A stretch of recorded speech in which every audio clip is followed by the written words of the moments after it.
Today we're going to talk about love languages in relationships, friendships, coworkers, any type of interaction with another person.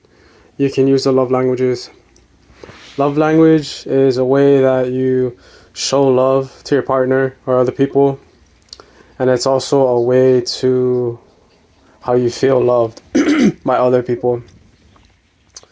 So a lot of people in relationships, especially intimate relationships, it's good to know this, like communicate this.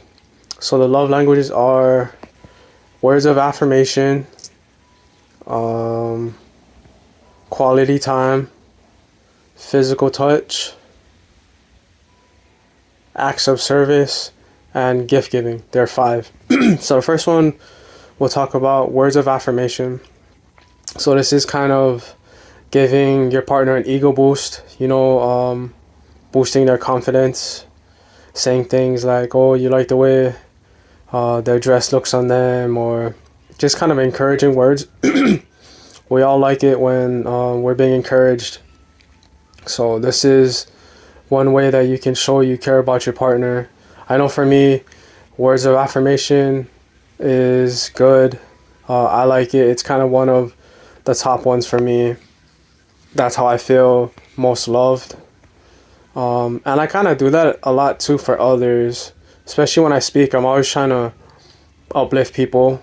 Always in a positive way. The next one is quality time. So this is spending time with your partner, making time for them. Say you have a busy schedule. Maybe you stop working and you go and spend time with them. Or you put something on hold, just kind of rearrange your schedule. Especially for kids. I know kids, this might be hard. You miss practices, you miss games, things like that, and they might take it a certain way, like you don't care. I know when I was younger, I kind of felt like that. But then as I got a little bit older, I kind of realized like, they're working, so they can provide monetarily. Sometimes I had wished that it was a little bit different, but that's just the way it played out. So yeah, quality time, always spending time with each other. That's always a good one, go on dates. Kind of just having good conversation, The next one is physical touch. This one is also a big one. Just being intimate with your partner, it doesn't have to be intimate, especially if it's like a friend, just kind of pat him on the back or just put your hand on the shoulder or kind of just any type of playful touch. It releases not endorphins, like oxytocin, the feel-good chemicals. It gives you a sense of like calmness, safety. We learn that as a child. When we first come out of the womb, normally that's what happens is we are set on our mother's chest and immediately we feel a sense of calm. She might talk to us and we recognize a voice, so it's like a security.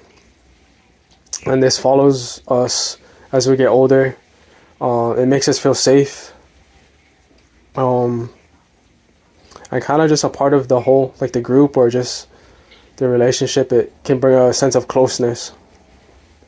The next one is acts of service.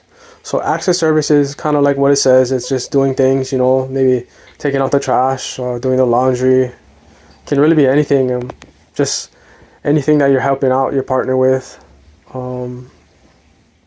They might be having a hard time. Just lend a helping hand. Some people, they have a hard time asking for help, so they might kind of withdraw when you tell them that you want to help them or offer help. So kind of just create a safe space for them to open up and feel secure. That's the whole goal of it, especially in relationships, children, or in general. Make the environment safe so people feel like they can be themselves. And the last one is gift giving. So same thing like it says, it's just giving gifts, small things on anniversaries or just randomly maybe get them their favorite candy, or maybe just get them a small gift. Like you saw something at the store and this reminded you of them, or you thought they would like it, so you got it for them. So normally, what I would do is, like with a couple, is I would have them fill it out for themselves, like go through 1 through 5, 1 being the most important to them, and then 5 being the least important. This gives you kind of a visual of your own like roadmap, like how do you feel loved, and then you can kind of see maybe places where you're not being supported how you really want to. So once you kind of get that, then you can talk to the people if you feel comfortable. If not, then you'll have to tell them, that you want them to do more of this, or you want them to do less of something else. So it's all about communication, keeping the lines of communication open so they can speak freely. Of course, conflict is going to come up. It's being a mature adult and emotionally mature. You deal with it when it comes up, and hopefully you can come to some kind of resolution. Not everybody wants to work on relationships, so you also have to take that into account. What are you willing to put up with, and what are you not? And I would say give people a few chances, like 2 to 3 chances, especially with boundaries. If they're not respecting your boundaries, it's time to leave. I mean, it's a clear sign of they don't care, so it's time to leave. That might be hard for some people because they feel like abandonment issues or rejection, or they just don't want to be alone. But it's showing yourself love and also respect to put yourself first, especially when you're being done wrong. So that's important. I mean, the right people will come to you if you're doing the right things. You're treating people the way you want to be treated. Your energy is good. You're uplifting, positive. So the right people, your soul tribe, will come to you. So in terms of the couples, once you do yours, you can have your partner do theirs, and then you can look at it, share the piece of paper, like switch it, and then look at theirs. And you might find that they have love languages that are important to them that may not be important to you. So maybe your partner, your wife, they like acts of service because they're always so busy. Maybe you have kids, or just they have a lot of things going on. So acts of service might be high for them, but for you, quality time might be high. So there's a kind of a tennis match going on, like the ball is in each other's court. You got to balance things out, compromise. It's all about kind of being on the same page. That's the whole point of the exercise, is to see where each other stands and what needs to be worked on, and then talk about it as well too. Like, is this something you want to work on? A lot of times your partner or yourself, you might not even know that you're not being there for them as much as you think, especially in the ways that they need. So that can help as well. Doing this, especially with kids, might be a little bit difficult. You might have to watch them and see how they interact with you.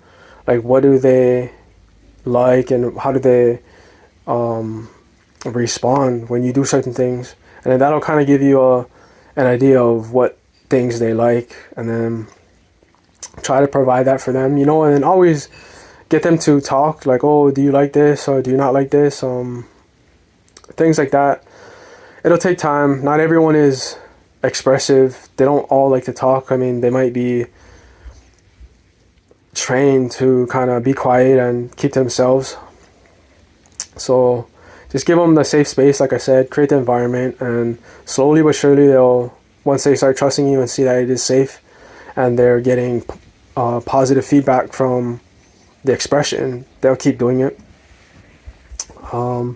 That's pretty much it. I mean, you can use these love languages with any relationship, really, like I said. So like friends, you get your friends gifts, you're always talking to them, so like words of affirmation, quality time, spending time with them, things like that.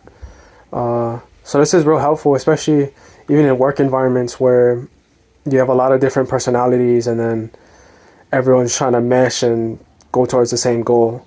And then they may not only, they might not really care, you know, they're just over there for the money. So it's like they really kind of just do their own thing. It's not even about creating a relationship with coworkers or things like that. So just be aware of where people stand in the relationship. Are they trying to further it, or they just don't care?